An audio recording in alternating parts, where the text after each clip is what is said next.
world peace is not only possible, but it's inevitable. Yeah. The problem is that we're holding on to divisive, myopic, materialistic ideologies that are inconsistent with the reality of the oneness of humankind. The question is whether we will achieve it through a common vision or only after unimaginable catastrophes leave us with no other choice. Climate change is the game changer. And those leaders that today are saying that this is a hoax, they will be answerable to history. We will transform our patterns of thought and behavior because we have no choice.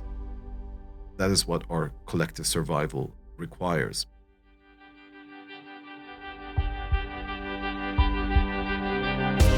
Hey there, it's me, Rainn Wilson, and I want to dig into the human experience. I want to have conversations about a spiritual revolution. Let's get deep with our favorite thinkers, friends, and entertainers about life, meaning, and idiocy. Welcome to the Soul Boom Podcast.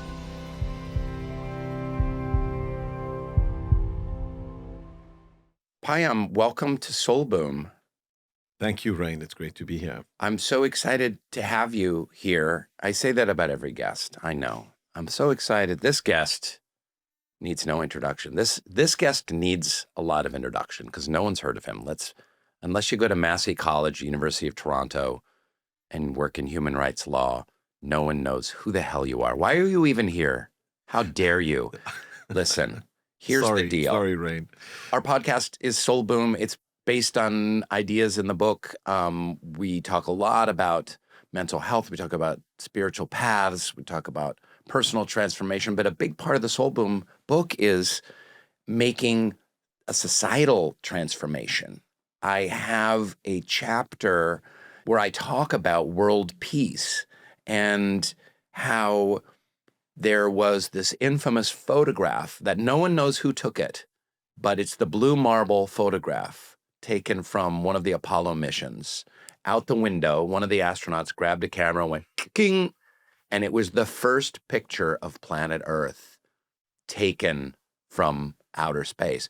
And the picture went haywire. The picture went all over the planet. It was hung in classrooms and in churches, and people were like, it was on the cover of like Time magazine. It's like, now world peace is possible. This is I think early 70s. It was one of the last missions.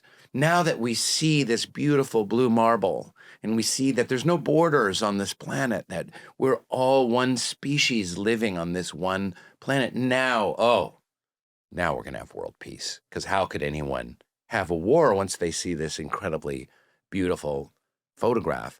And I also talk about how when I was a kid in the 70s, and even in the 80s somewhat, even Ronald Reagan, believe it or not, people would talk about world peace and like it was possible. And it felt like, oh, we can get there. I think we can get there. And beauty contestants would talk about world peace, and even Henry Kissinger would talk about world peace, and scientists and Carl Sagan would talk about world peace. And of course, the two world wars were much closer in the rearview mirror back then. We're talking about 1910s and then 1930s and 40s. So the devastation wrought by war, the anvil of the Cold War hanging over people's heads at the same time. But we kind of grew up. I grew up in an America where it was like, hey, world peace might be possible. There were a couple of cynics. Now there's more than a couple of cynics. Now 80% of people, 90% of people probably, I don't have any polling data to support me on this, believe that world peace is a ludicrous idea by naive hippies. Humans have always been at war. They're always going to be at war. There's always going to be conflict. There's going to be struggle. And humans are not necessarily going to use kind of the highest, most relevant tools of diplomacy to try and untangle these conflicts. This is a very long-winded introduction. Kartik, you better keep this in the cut, okay? Don't cut this out. Because it's important to set a context here that from a Soul Boom perspective, how do you take spiritual ideas and put them into practice to transform this world from one of hatred, distrust, ethnic cleansings, tribal warfares, stockpiling arms, authoritarian regimes? How do we move past this into a very necessary stage in human development? And this is part of the soul boom trajectory. So who better than a human rights lawyer and a former UN prosecutor? You've worked on the cutting edge of some of the biggest conflicts in human history over the last, 3 to 4 decades. Payam Akhavan is here. And when I throw that out, what comes to your mind? Well, I'll begin by suggesting that world peace is not only possible, but it is inevitable. It is the next stage in our collective evolution on this planet. But you're saying it might be inevitable if we all blow each other up, and then there's like 47 people left on the planet, and they'll have to find world peace. Let me continue. Okay. And the question is whether we will achieve it through a common vision and collective will, or only after unimaginable catastrophes leave us with no other choice. So I think there is a distinction between what we call reality and our perception of reality. The reality is that we live in an inextricably interdependent world today, more so than ever in history. Technology, economics, migration, and now the looming climate catastrophe, all of these forces have pushed us irreversibly towards what the Catholic theologian Desjardins called the planetization of humankind. The problem is that we're still holding on to divisive, myopic, materialistic ideologies that are inconsistent with the reality of the oneness of humankind.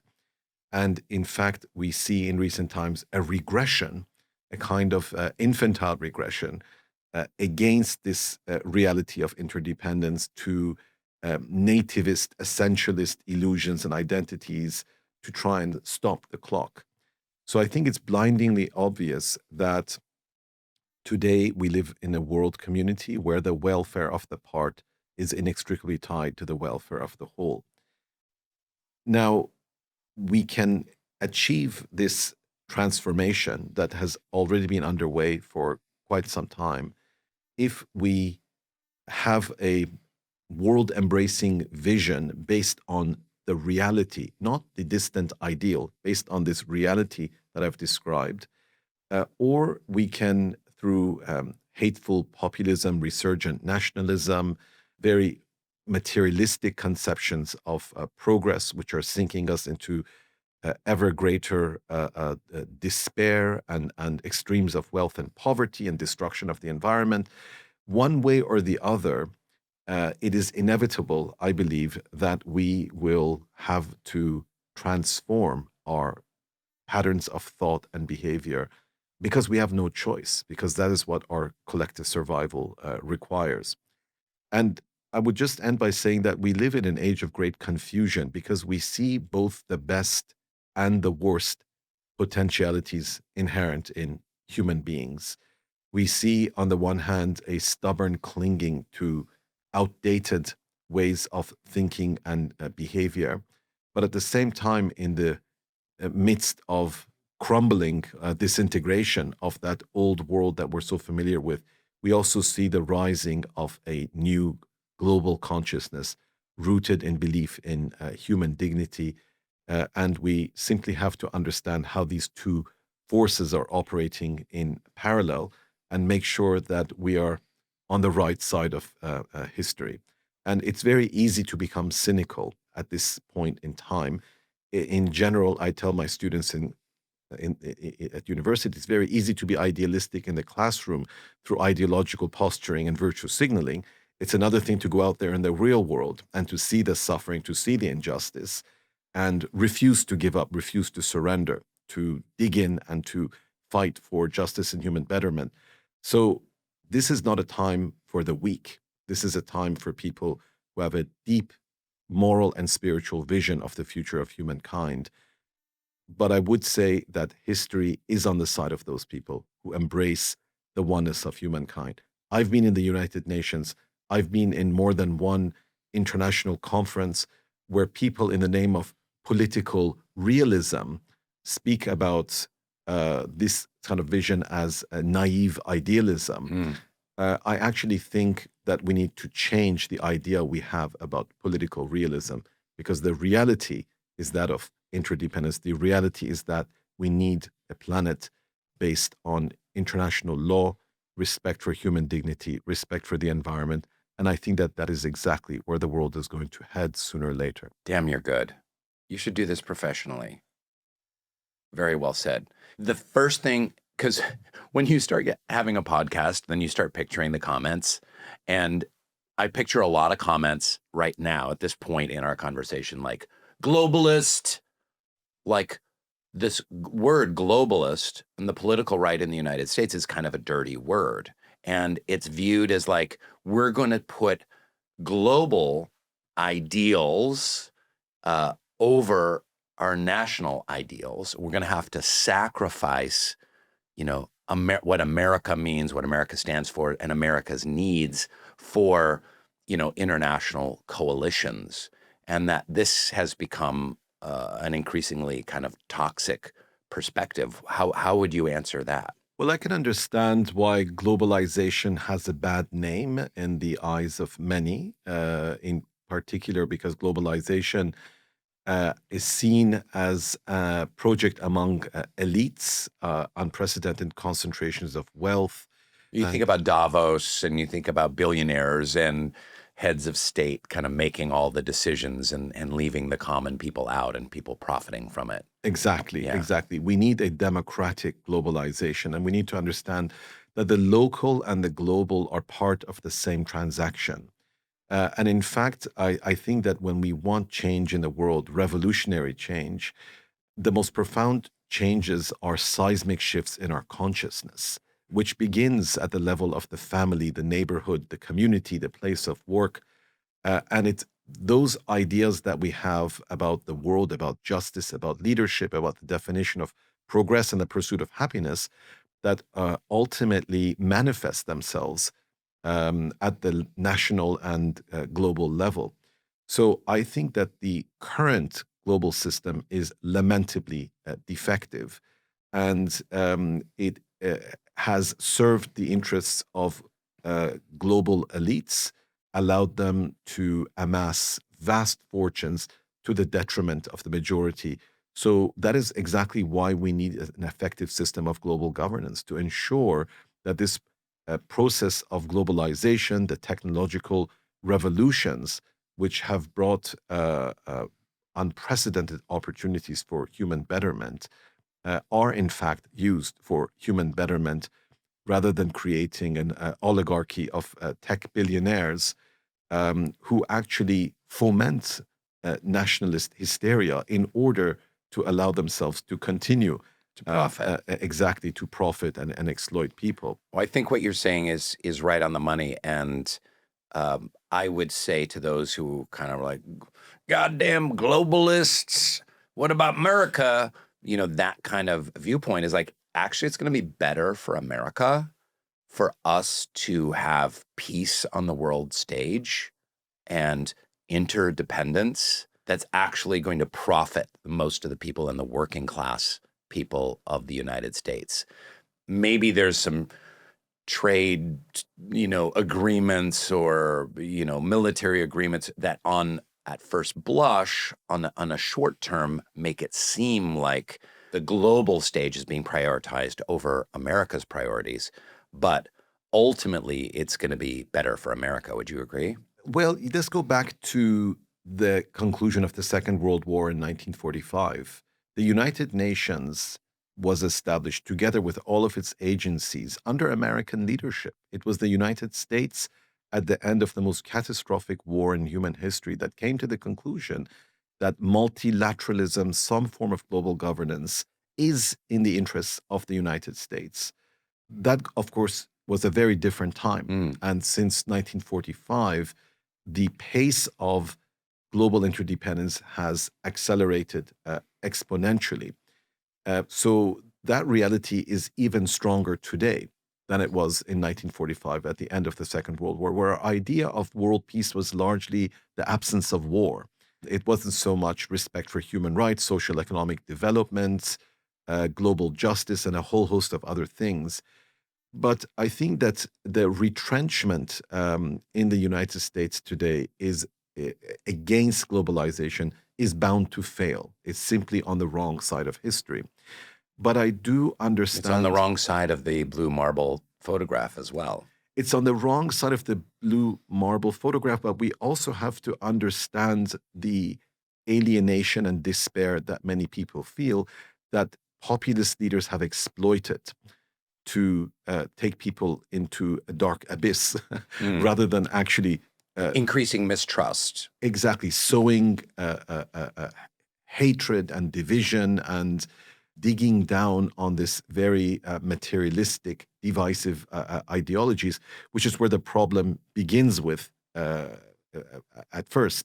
So I think that we need to think about, first of all, why is it that in the United States, the largest economy in the world, the most powerful country in the world, there are these extremes of wealth and poverty, 3, 4 tech billionaires who have more wealth than the bottom 50% of the American population.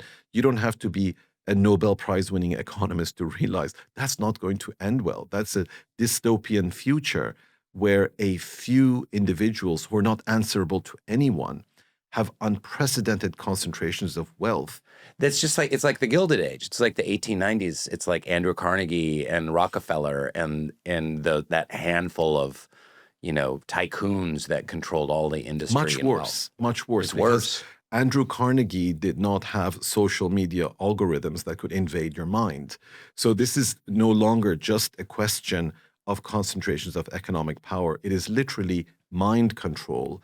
And it is a way of programming society through endless distractions, mindless entertainment, in order to allow and divisive news streams that just foment kind of the wrong kind of outrage debates nonstop.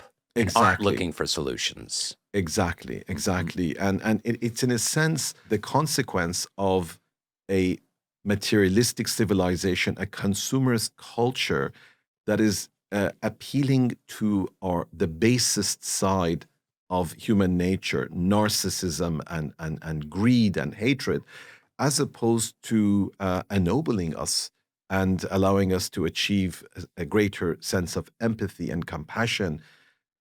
So we really need to understand that the most profound revolution comes from the grassroots. It comes through seismic shifts in our consciousness. And we have had, for well over a century now, a conception of progress and the pursuit of happiness, which is based on consumerism.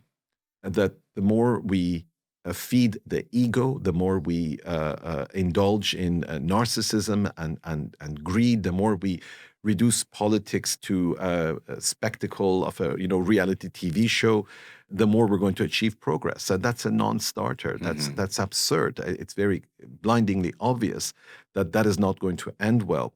So we need to also consider, getting back to America in the world, that for the first time in human history, we are capable of our own self-destruction through anthropogenic greenhouse gas emissions, which is another point which the populists are saying is a hoax. And if you look at our evolution on this planet, you realize that about 4 billion years ago, the first human life forms emerged from the oceans. It took hundreds of millions of years for planktons to breathe enough oxygen in the air so that we could, through this miraculous balance, see the rise of human civilization. We don't realize how incredibly vulnerable we are in the universe. And for the first time, at the same time as we have achieved unprecedented technological progress, we are at the brink of self-destruction through anthropogenic greenhouse gas emissions, through global warming. This is not an ideological debate. It's a scientific truth. It's an inescapable reality.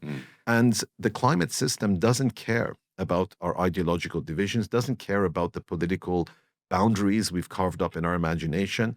And the earth will go on with or without us. So, in addition to all the other problems of mass migration, organized crime, trade, and a whole host of other things, climate change is the game changer. And those leaders that today are saying that this is a hoax and are trying to sweep it under the carpet, they will be answerable to history, because the earth will go on and exact its punishment for our violation of its laws. I've been working with a lot of indigenous people in small islands in the South Pacific, and it's wonderful how sitting there in a small atoll in the middle of the vast ocean, they simply look at you and they say, if you respect nature, nature will respect you. We have become so toxic and arrogant in our materialistic civilization that we have forgotten that we are just an insignificant speck in an infinite universe, that the earth will go on with or without us. But there's also something incredibly liberating in understanding that we are not at the center of the universe. Our ego doesn't govern everything in the universe. And in a sense, learning to live in harmony with nature, learning to live in harmony with our fellow human beings, learning to awaken the immense spiritual potential that we have is the challenge of our time. Our survival depends on awakening our spiritual potential. I have a 96-year-old father. He was born in Iran in 1928, when life expectancy was 27 years of age. There was a 50% infant mortality rate. My father lost half of his brothers and sisters before the age of 4, and it was normal for a mother to bury half of her children. Wow. And today, my father speaks with his grandchildren on Zoom, and we take that completely for granted. It was unimaginable in his age that there would be something like Zoom, instant communication, internet. The world that we have today is a world of unimaginable possibilities. But in order to ensure that it doesn't end up in a dystopian future of tech billionaires with massive disenfranchisement of people, we need to inject our societies with a strong dose of moral and spiritual consciousness. And that's why I'm saying we are at a historical juncture. One road leads to this dystopian future, and another one leads to not just world peace, understood as the absence of war, but a world of unimaginable possibilities where we can edify humankind. We can ensure that everyone has education, everyone has healthcare, that we spend our resources on creating noble human beings. And we need, in order to achieve that, to redefine what we mean by progress and the pursuit of happiness. I spend a big part of my career in refugee camps in poor countries, and I deal with survivors of genocide, deeply traumatized people. When I come to North America and I see the prevalence of anxiety, depression, and despair, massive problems with addiction, it really makes me wonder, is this progress? Is this the pursuit of happiness? That we've created this consumerist, materialistic culture where everyone is drowning in misery. So this is really a revolutionary moment, not just in terms of tinkering with the chairs on the deck of the Titanic, but to really reimagine society, reimagine what is the purpose of all the systems that we've created, if it is not going to bring out this spiritual higher reality that is what makes us human beings. You read a lot of these kind of progressive techno writers that are talking about, you talked about the birth rates, of your 96-year-old grandfather, Father. Oh, I'm sorry, 96-year-old father. He got started late with you, didn't he then? I'm doing the math. He was in his 40s when he had Something you? like that, yeah. But we talk about the birth rates at the time of the birth of your father being 50%. And there has been so much progress made because of technology and medicine and nutrition and communications and transportation, but still all over the world, whether it's Gaza, whether it's South Sudan, whether it's Eastern Congo, Yemen, the Rohingya in Myanmar, the suffering is astonishing and overwhelming, and we spend our times, you know. I got my update on my screen time the other day. 5 hours a day I was spending on my phone. Now that's also like podcasts and Google Maps and stuff like that, but it's so easy to spend hours of your day flipping on a screen, or one click buying things on Amazon or watching cute little otters surfing down a creek, on TikTok, and to lose touch with the reality of where humanity is at this juncture. So activating this primal human muscle of empathy, of compassion for the suffering of others is central to the teachings of the Buddha, of Christ, and certainly, modeled by the life of Christ, by Muhammad, by Baha'u'llah in the Baha'i faith.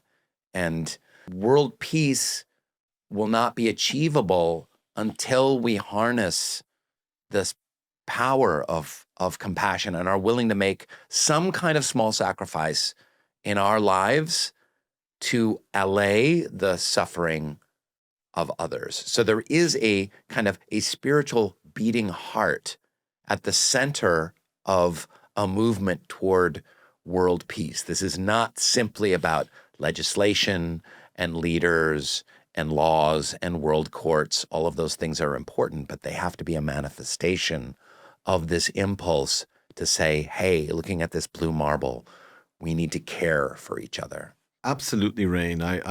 As I was listening to you, I was thinking about a beautiful Baha'i prayer on the tombstone of my beloved grandmother, who was truly an angel. It's a prayer by Abdul Baha, the son of Prophet, founder of the Baha'i faith, and it translates into, "Behold the candle, how it gives forth its light. It weeps its life away in order to give forth its light." Then I think that we have to understand that we are that candle. Our purpose is to give forth our light in the darkness, but we cannot do that except through burning, except through weeping our life. And the weeping our life away is about the disappearance of the ego, so that the soul can break out of the prison of self and passion and narcissism and greed. And this brings me back to what I said earlier, that we have lived for the past half a century or so in a period of unprecedented prosperity in terms of levels of education, life expectancy, and one can go on and on, compared to the world of my 96-year-old father, who lost half his siblings in infancy to dysentery and cholera. We live in a world of immense, unprecedented prosperity. But at the same time, we have unprecedented anxiety, depression, despair, what I call the psychic pandemic, substance abuse, and all sorts of addictive behavior, because we have lost touch with our own self. And we have replaced the hyper-connected world of whatever cyberspace metaverse with basic, authentic human bonds, which is what we need to nurture our inner self. So in a sense, we need to go back to the future. We need to rediscover the basic bonds of community, living in harmony with nature, understanding our spiritual self, which is the true source of our happiness and empowerment, and also to realize that struggling for justice, having empathy for others, paying a price for your beliefs, not virtue signaling and paying lip service to liberal platitudes, but really paying a price, suffering and struggling and sacrificing, is being that candle. You are fulfilling your purpose as a human being by struggling. So we shouldn't be surprised that a culture which is all about the extreme indulgence of the ego breeds the despair that we see. And that's the irony of my going to refugee camps and seeing all the misery.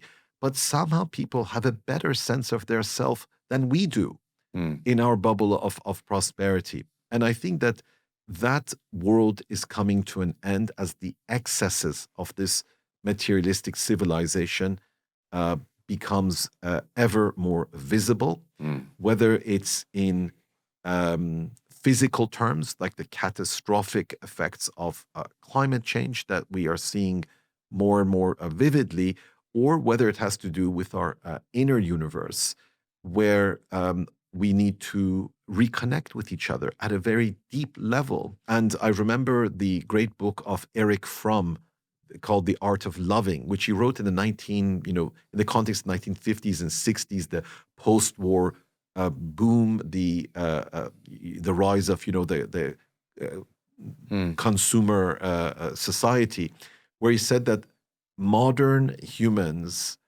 are comfortable, well-fed, well-clad, sexually satisfied. They have access to endless entertainment and what have you, but they experience only the most superficial connections with their fellow human beings. This is what Erich Fromm, the great philosopher, wrote in the 50s and 60s. Imagine what he would have said about the age of social media. And we are still in the midst of the internet cyberspace revolution. The Industrial Revolution occurred in Europe over almost 2 centuries. We were catapulted from feudalism, which was the only way of life that we knew, into the Industrial Revolution, mass migration to urban centers, the progress of modern science and technology and what have you. So it took 2 centuries to radically and irreversibly alter the course of human history. The technological revolution that we're in the midst of now is barely 30 years old. Yeah. So we don't really understand its consequences. One thing we know is that among children, there's an unprecedented rate of self-harm and alienation, exactly because we mistake the cyberspace for the kind of authentic connections that we need to nourish ourselves. When you have a friend on Instagram and they've liked a couple of your photos, that doesn't mean you're ever looking them eyeball to eyeball or sharing your vulnerabilities or asking for help or any of the things that constitute true friendship. But I think we will rebound, and we are rebounding. So there, I'm not cynical. I love to hear it when you're hopeful. I love the hopefulness. Maybe how can we end on a message of hope that you feel like we're going to turn the corner in terms of this kind of cyber revolution and deepen our interpersonal connections? It reminds me of that hippie bumper sticker from the 70s when I was growing up, which was like, let there be peace in the world and let it begin with me. And you kind of like, but it's true. The hippies were kind of right on so many things. Like world peace can start with peace at home, and then peace at your church or on your cul-de-sac or at your school, and peace at your workplace, bringing people together, breaking bread together, walking in nature together. It sounds like these little simple activities, but they go a long way because those ripples can spread. In these difficult times, more than ever, we need to come together in community, and we need to rediscover our immense power. And as I said, it's very easy to give up, and it's very easy to pay lip service to this and that progressive platitude, and then to say, oh my God, life is so difficult, I'm going to get up. The point is that I believe deeply in the power of human dignity and resilience. And ironically, I believe in it because I've worked with genocide survivors throughout my career. And I've seen people who have lost everything and how their light goes on shining. And this is something which we have forgotten in our bubble of materialism and complacency. So I think that sometimes we need to maybe go to a place of darkness in order to have our epiphany, our moment of awakening, not just as individuals, but collectively as well. And I see in the new generation a very different consciousness, whether it's questions of gender equality, environmental consciousness, a global mindedness, but most importantly, an understanding that life isn't about material possessions. It's not about being a narcissistic, really ugly person who has a lot of power, but actually no power at all. So I think we need to understand instead of the love of power, the power of love. And it's cliche as it sounds. I'm speaking as someone who has seen war, genocide, all sorts of horrors. But we need to rediscover the immense power that we have as human beings. We need to understand that the dinner time conversations we have around the family dinner table, the relations we have at our place of work, the relations we have with our next door neighbor, these are all revolutionary acts. And the profound change that we want in the world is not going to happen overnight, but it is already well in process. And as I said earlier, world peace is not only possible, but it's inevitable. Yeah. Because we have no choice but to, one way or the other, be forced into a planetary civilization where we recognize that there is one Earth, there is one humankind, and that there are spiritual and natural laws in the universe that not even the most powerful people can disregard. So let us move forward, sober, with eyes wide open about the challenges, but also understand that history is on the side of those that want to have that better world with greater human dignity, that world which is governed by justice rather than tyranny and despair. We've got a Substack. If you love the Soul Boom podcast, you're going to want to get our weekly newsletter Substack sent to your inbox. A lot of them delve into the ideas around the podcasts that we're doing that week. So sign up, please subscribe. Go to soulboom.substack.com. Thank you. I know that a lot of your perspective comes from being a Baha'i. I think I was counting in my head, you're the fourth Baha'i we've had on the Soul Boom podcast. You're the second one named Payam, which is crazy. I want to have the record for the most Payams on a podcast. But I'd love to hear a little bit more personally about your story and specifically being part of this greatly persecuted minority of the members of the Baha'i faith in Iran and how that galvanized you toward world peace and international relations and to become a human rights lawyer and how that activated you. The Baha'i faith began in the 19th century in Iran, and its central teaching is the oneness of humankind, the harmony of science and religion, the equality of men and women in 19th century Iran, and what is perhaps most important, the independent investigation of truth, that one does not need a clerical class that monopolizes and dictates the truth, that everyone has their own spiritual journey. But what is important is that the Baha'i vision of history is that we are now going through this transition from a turbulent adolescence to the long-awaited coming of age of humankind, which is manifested through the creation of a world civilization based on the spiritual identity of human beings. So this is what I was brought up with when I went to Sunday school back in Iran. One of the central teachings of Baha'u'llah, the prophet founder of the Baha'i faith, was the earth is but one country and mankind its citizens. Which is the big blue marble photograph. Exactly. There we go. So this is how we were brought up. And we would also hear in our Sunday class about the violent persecutions in the 19th century by fanatical mobs who were incited by And was this in Iran or Canada? in Iran. Okay, that you yes. were learning this. Yes, exactly. Yeah, okay. I was born in Tehran, Okay. and I spent my childhood there. Mhm. And during the 19th century, many of our ancestors, including mine, were victims of pogroms, massacres, incited by fanatical religious leaders who denounced the Baha'is as kind of infidels and wayward sects and incited violence against them. So there was always a sense of vulnerability. The Baha'is were the scapegoat in Iran. Whenever something went wrong politically, they would be demonized and there would be episodes of violence against them.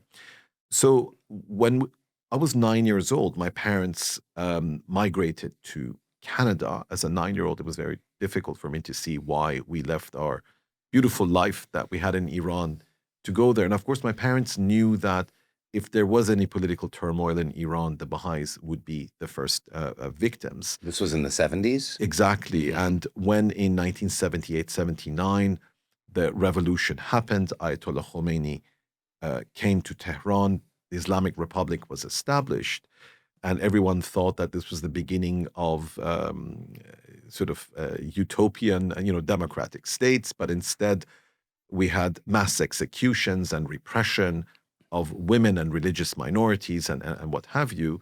The dream and fantasy very quickly turned into a nightmare. So we were in Canada at the time, watching our beautiful, innocent world unravel and turn into this nightmare. Mm. So we had many friends, family who were arrested, who were imprisoned. Many were executed simply because of their religious beliefs.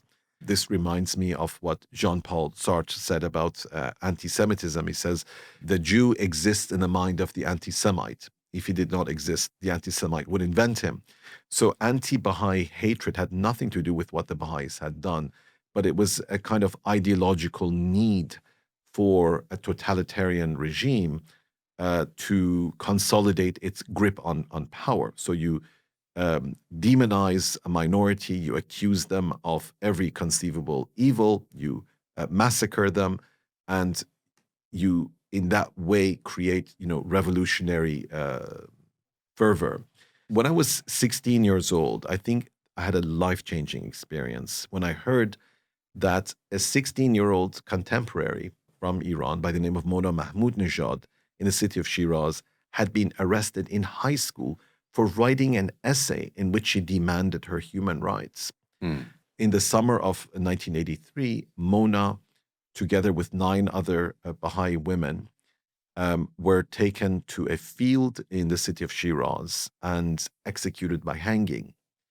And when that news came to me, I remember the first thing I thought was, why her and not me? Because the only difference between us is that my family immigrated to Canada Right. and her stayed behind in Iran. And as a teenager, you think about your future, all your dreams, all your aspirations, and you realize that her life has been extinguished. And you ask yourself, well, what is the meaning of my life? And I realized that sometimes a meaningful death is better than a meaningless life. Wow, And, that's an intense thing to say. You're talking about martyrdom in a way? Well, maybe not the way we understand it, in terms of, suicide bombing or whatever, but maybe what it means to be a living martyr, what it means to sacrifice yourself for something that you believe in. If your life stands for something. Exactly. That's the point. In your life or in your death or both. Yes. Mona had no choice. She gave her life for what she believed in because she lived in a country where people were executed simply because of their beliefs. But I lived in a free country. So I asked myself, what is my freedom worth if it's wasted on selfish mediocrity? Right. In this, as I said, consumerist culture, which celebrates superficial distractions and hedonism and what have you. So that was a turning point for me where I decided that I'm going to dedicate my life to fighting for justice. Because Mona's last wish was for the youth to arise in service to humankind. So I took that very seriously.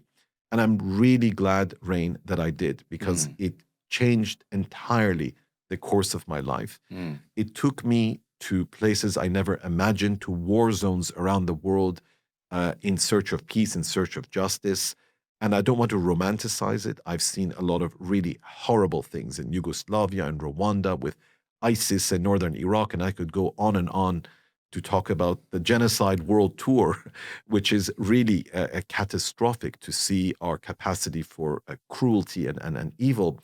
But I've also seen the astonishing resilience of the human spirit. I've also seen the most extraordinary people who rise up in the darkest moments and shine their light in demanding justice and fighting for human dignity. So I think one of the big mistakes that we make in our superficial materialistic ideas of what happiness is all about is to think that we can achieve progress without struggle, without sacrifice, without suffering. This, in fact, I think is why we have so much misery in our world of plenty, in our world of exceptional prosperity. We are experiencing anxiety and depression and despair because we have a culture which feeds the ego, not the soul. So your program, Soul Boom, I think really hits the nail right on the head. Ego Boom was taken. Okay, there we go. Well, I think Soul Boom is great because one of the greatest things you can do for your own self is to live a life of service for humankind. You're not helping anyone except yourself. And in a sense, by giving of yourself to others, you are experiencing and unfolding your human potential. So still after all these years, Mona's sacrifice still resonates with me and touches me very deeply. And it makes me realize that all journeys begin by being touched by something very deep. And understanding justice begins with experiencing injustice and understanding that we cannot remain indifferent to what is happening in the world, that we are responsible, because all it takes for evil to triumph is for good people to do nothing. That is why we have the terrible things that we see in the world, because most people don't care. They don't know, they don't care.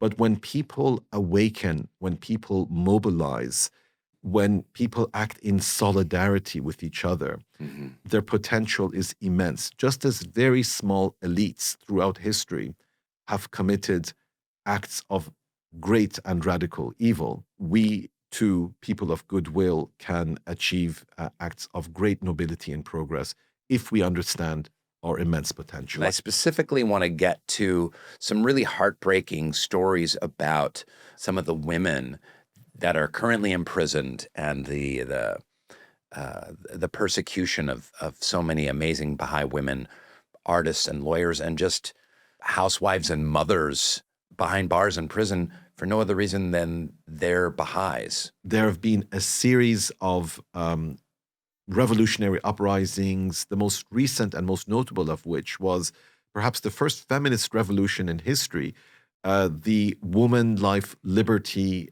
movement of 2022, which was called the Mahsa Amini Revolution, after the young woman Mahsa Amini, who was basically beaten to death for failing to cover her hair properly. So today in Iran, there's unprecedented sympathy for the Baha'is, as people have awakened to the fact that the more that the regime tries to demonize the minority, the more that people believe there must be something really good about them. So that's why they're being demonized. So now there is unprecedented sympathy for the Baha'is, and especially in the women's movement. We go back to not just the execution of Mona and the 9 other women in Shiraz in the summer of 1983. But even if you go further back in the 19th century, there is a famous heroic figure by the name of Tahireh, who was a poetess, legendary poetess who was celebrated by Iranian feminists, Baha'i and non-Baha'i alike, who, because she unveiled herself and spoke about the equality of men and women, was put to death. And just before she was executed, she famously said, "You can kill me, but you cannot stop the emancipation of women." Currently, the persecution seems to be aimed a lot at Baha'i women, of all stripes. I think 2/3 of Baha'is that are currently behind bars simply for being Baha'is, again, this is not like for doing anything or just practicing their faith, are women. And these women have been stripped of any kind of due process. Can you talk about this very specific, right now, 2025 situation with the imprisoned women and the effects that might be having on their family and the lack of due process that these women have been given? Emancipated women are a fundamental threat to this backward misogynist theocracy. On January 22nd, around the city of Esfahan in Iran, at 6 a.m. in the morning, the equivalent of SWAT teams raided the homes of some 10 young women as if they were incredibly dangerous criminals. So there were violent raids on their home, and without any arrest warrant, without any basis, these women were arrested, brought back into prison, having already been subject to arrests and prosecutions before. And this is happening at a time when the country is sinking into ever greater poverty. People are suffering from inflation. They have difficulty putting food on the table. So one sees that just as the fortunes and needs of ordinary people are deteriorating, there is this acceleration of demonization and persecution against the Baha'is. And one sees really the absurdity of trying to blame a peaceful community that simply wants to serve its society, to try and deflect attention away from, the real woes and injustices. But I don't think the Iranian people are buying it anymore. And unfortunately, people have awakened to the fact that the Baha'is are not the source of all evil that they were made out to be, that in fact, they're victims of a gross injustice. And it should be said that one of the teachings of the Baha'i faith is that Baha'is are supposed to remain loyal to their government. Even if they're part of like a really unjust government, Baha'is are working for something larger, like the spiritual transformation of humanity. So not breaking any laws and being essentially good citizens, which Baha'is have been of Iran since the get-go, is part of the Baha'i DNA. Well, exactly. The Baha'is certainly don't believe in sedition or violence. The Baha'is do believe in social transformation, but they believe that the way to achieve it is through spiritual empowerment, education, service to one's society. But once again, if you have built an ideology based on obsessive hatred and violence, something as simple as a community that believes in spiritual enlightenment and service to society and equality of men and women, becomes a threat. So it's a remarkable sort of David and Goliath contest. But what is also inspiring is that some 50 years after the revolution, with all the billions of dollars of resources at the disposal of the Iranian government, whether through the intelligence services or the Revolutionary Guards, they have not succeeded in silencing the Baha'i community. But to the contrary, the only thing they've succeeded in doing is winning the sympathy of millions of Iranians towards the Baha'i community as the truth becomes clear of their innocence. So there is also something inspiring there about the power of truth the power of steadfastness in one's belief in the face of injustice and not compromising your beliefs, even if the other side is being unjust towards you. You must still maintain your moral integrity. That's so well said. And just taking it back to both the book Soul Boom and to our beloved Baha'i faith, there's this idea that's woven into concepts of spiritual transformation of humanity that there are two forces at work in the world. There's forces of disintegration and forces of integration. You have been working for integration, fighting for world peace in the world courts and at your university and in the refugee camps. I think it's hard for young people to rectify these two opposing forces. There's so much chaos and destruction and authoritarianism and forces that are ripping people apart, fomenting hatred and distrust and outrage. And yet at the same time, there is seems to me a movement towards peace and towards enlightenment and towards seeing the possibility of humans coming together in peace and love and harmony.